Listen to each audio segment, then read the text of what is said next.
PTI रहनुमा फवाद चौधरी ने हामिद खान जैसे लोगों को पार्टी के लिए नुकसानदेह करार दिया। कहा कि चूहे चाहते हैं कि उनके कद से बड़े लोग पीटीआई में ना आए। दावा किया कि अज़्म इस्तेहकाम ऑपरेशन शुरू होने से पहले मुतनाज़ा हो गया। लाहौर में मीडिया से गुफ्तगू में उनका कहना था कि हुकूमत जजेस के तबादले और उम्र का कानून लाना चाह रही है। इस कानून से अदलिया तबाह हो जाएगी।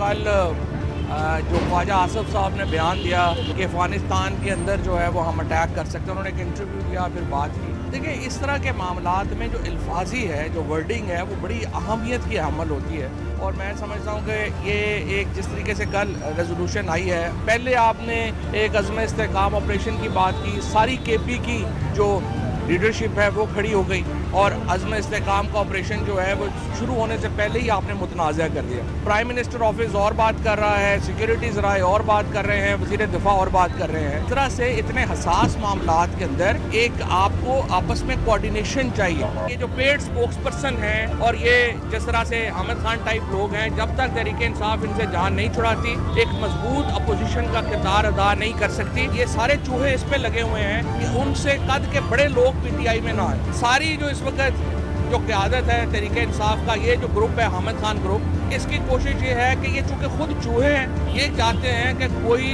बड़ा आदमी तहरीक इंसाफ में ना आए ताकि इनकी चांदी चलती रहे।